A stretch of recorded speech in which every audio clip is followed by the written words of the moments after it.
Ketika Yesus dapati sepohon ara tidak berbuah, dia kutuk pohon itu. Dan sesampainya di bait suci, dia mengamuk.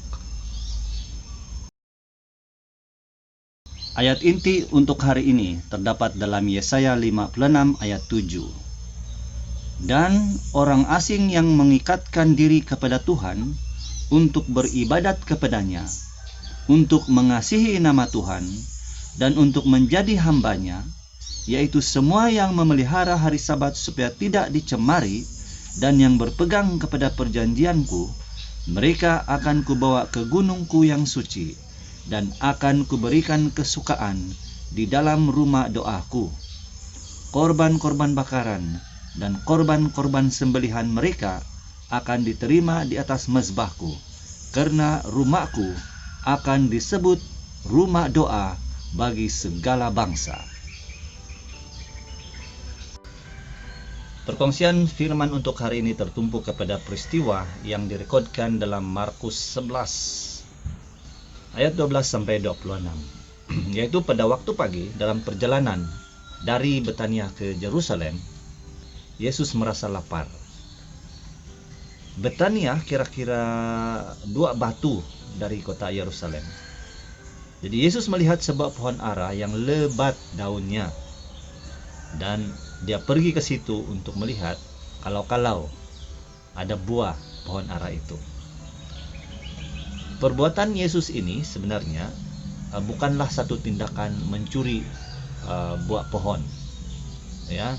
Jadi oleh karena kalau biasanya di dalam budaya kita hari ini, kita tidak boleh suka-suka memetik buah pohon yang ditanam oleh jiran kita ataupun di ladang pohon, kan itu satu kesalahan mencuri.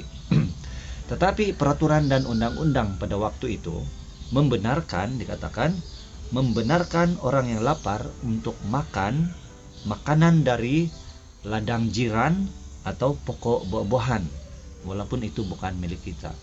Ini kita boleh ingat juga sewaktu murid-murid Yesus memetik buah gandum, kan, ya, dan itu adalah dibenarkan pada zaman itu.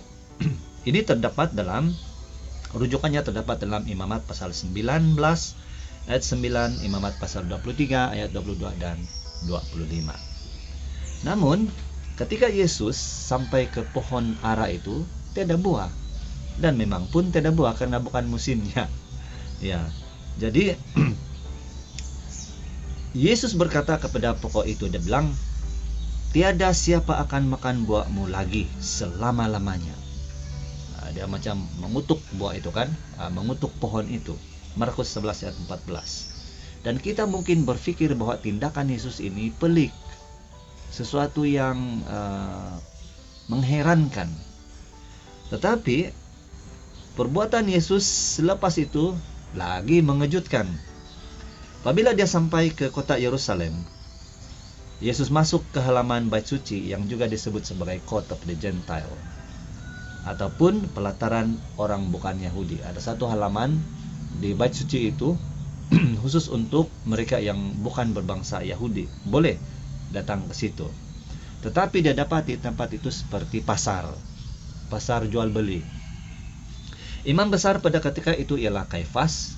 Dia telah membenarkan aktiviti jual beli di tempat itu, dan barang yang dijual di tempat itu kebanyakannya haiwan, merpati, domba, kambing barangkali, kan.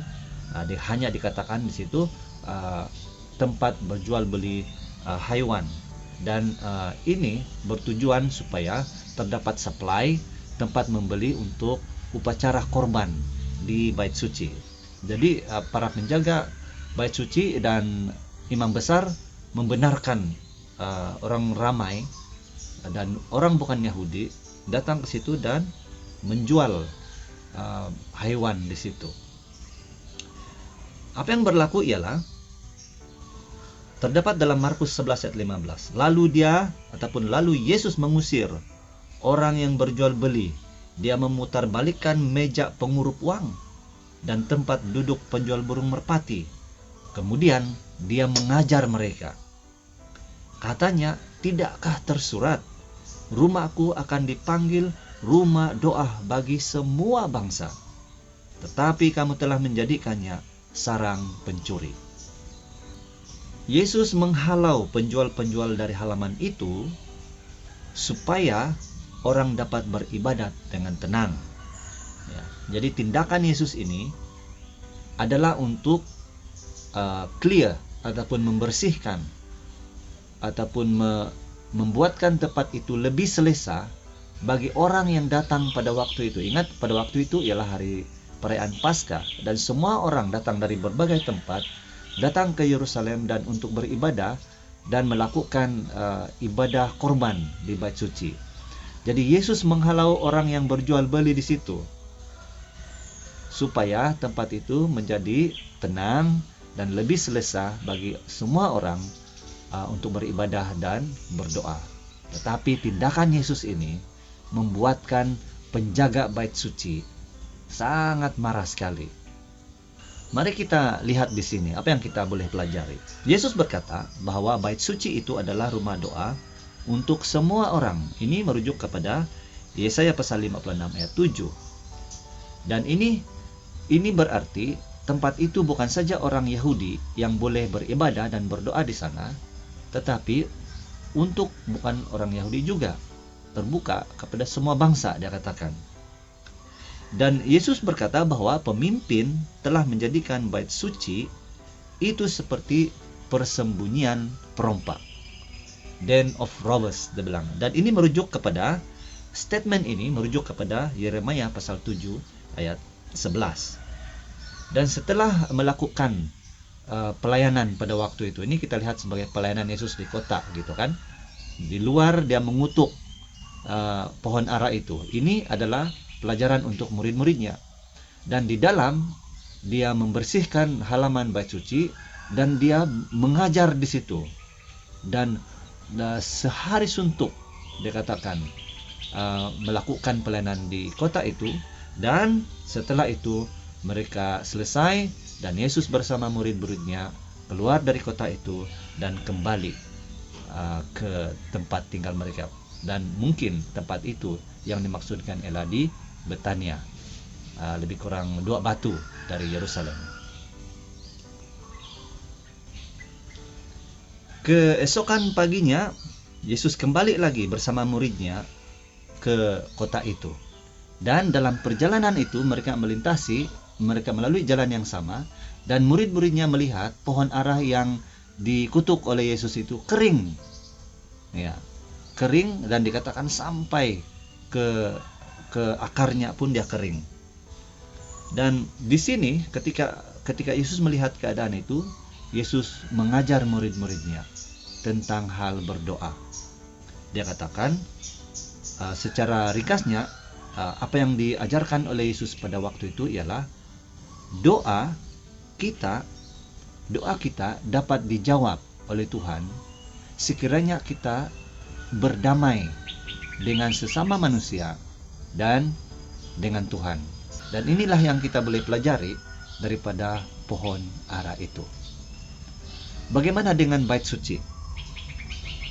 Yesus telah membersihkan Bait Suci dari semua aktiviti asing dan mengembalikan fungsi Bait Suci itu ke fungsi ataupun kepada asalnya, yaitu Bait Suci adalah tempat beribadah dan berdoa bagi semua orang, sama ada Yahudi atau bukan Yahudi. Itulah sebabnya dia berkata Bait Suci itu adalah rumah doa untuk semua orang. Nah, apa yang berlaku selepas ini? Para pemimpin Yahudi di kota itu sangat marah. Dia tidak senang dengan tindakan Yesus.